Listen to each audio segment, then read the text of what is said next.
በፍራትና በመንቀጥቀጥ ከሚያገለግሉ ከቅዱሳን መላእክት ጋር በአንድነት ያድር። በየጊዜውና በየሰዓቱ ሁሉ ከሚያመሰግኑ ከቅዱሳን መላእክት ጋር በአንድነት ያድር። ዛሬም ዘወትርም ለዘላለሙ። አምላካችንና መድኃኒታችን ሰውን የምትወድ እግዚአብሔር ሆይ ቅዱሳን የሚሆኑ ደቀ መዛሙርትህንና አገልጋዮችን ንጹሐን ሐዋርያትን ወደ ዓለም ሁሉ ዳርቻ የሰደዳቸው አንተ ነህ። የመንግሥትህን ወንጌል ይሰብኩና ያስተምሩ ዘንድ በሕዝብ ውስጥ ያለው ደዌውን ሁሉ በሽታውንም ሁሉ ያድኑ ዘንድ ከዓለም አስቀድሞ የነበረውን የተሰወረው ምስጢርህን ያስተምሩ ዘንድ አሁንም ጌታችን አምላካችን ሆይ ብርሃንንና ጽድቅህን ላክልን። የሐሳባችንን የልቦናችንን ዓይኖች አብራልን። የከበረ የወንጌልን ቃል በመጨከን እንሰማ ዘንድ የበቃን አድርገን የምንሰማ ብቻ አይደለም እንደሰማን ልንሰራ ነው እንጂ ስለ አንዱ ፈንታ 30ና 60 መቶ ያማረክ በላያችን ያፈራ ዘንድ የወገኖችንም ኃጢአት አስተሰርይ ዘንድ ለመንግሥተ ሰማያት የበቃን እንሆን ዘንድ ሃሌሉያ። ቁሙ ወአጽብዑ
የዮሐንስ ወንጌል ምዕራፍ 5 ከቁጥር 1 እስከ 21 እስከ 25። ከዚህ በኋላ የአይሁድ በዓል ነበረ። ኢየሱስም ወደ ኢየሩሳሌም ወጣ።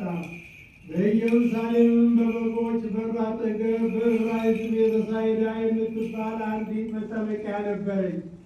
5 መመላለሻ ነበረባት። በእነዚህም ውስጥ የውሃውን መንቀሳቀስ እየጠበቁ በሽተኞችና ዕውሮች፣ አንካሶችም ሰውነታቸው የሰለለ ብዙ ሕዝብ ይተኙ ነበር።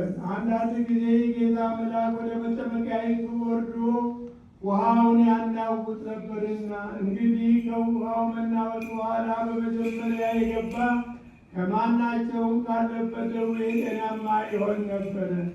በዚያም ከ38 ዓመት ጀምሮ የታመመ አንድ ሰው ነበረ። ኢየሱስ ይህን ሰው ተኝቶ ባየ ጊዜ እስካሁን ብዙ ዘመን እንዲህ እንደነበረ አውቆ ልትድን ትወዳለህን?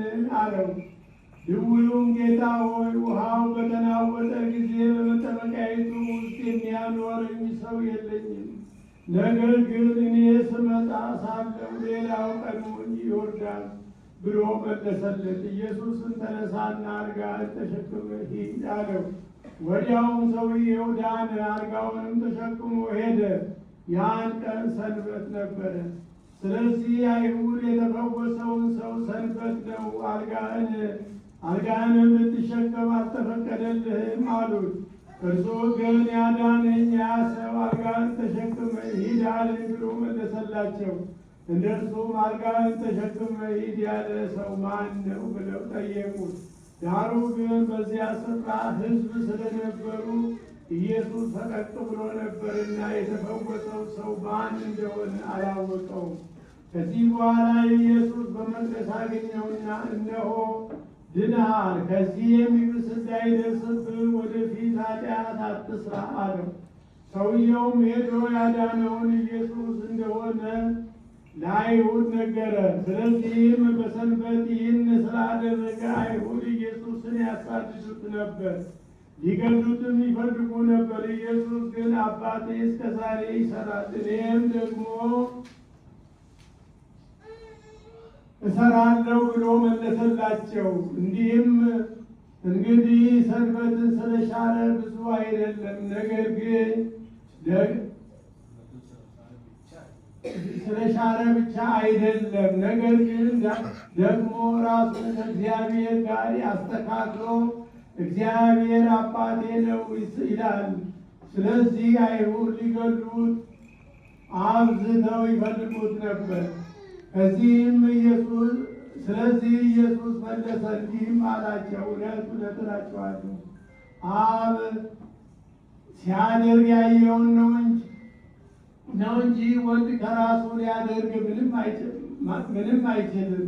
ያ የሚያደርገውን ሁሉ ወንድ ደግሞ ይህን እንዲሁ ያደርጋልና አብ ወልድን ይወዳልና የሚያደርገውን ሁሉ ያሳየዋል። እናንተም ትደነቁ ዘንድ ከዚህ የሚበልጥ ሥራ ያሳየዋል። አብ ሙታንን እንደሚያነሳ ሕይወትም እንደሚሰጣቸው እንዲሁ ወልድ ደግሞ ለሚወዳቸው ሕይወትን ይሰጣቸዋል። ሰዎች ሁሉ አብን እንደሚያከብሩት ወልድን ያከብሩት ዘንድ ክብርንም ሁሉ ለወልድ ሰጠው እንጂ አብ በአንድ ሰው ስንኳ አይፈርድም። ወልድን የማያከብር የላከውን አብን አያከብርም። እውነት እውነት እላችኋለሁ ቃሌን የሚሰማ የላከኝንም የማያምን የዘላለም ሕይወት አለው፣ ከሞትም ወደ ሕይወት ተሻገረ እንጂ ወደ ፍርድ አይመጣም። በወልድ ያመነ የዘላለም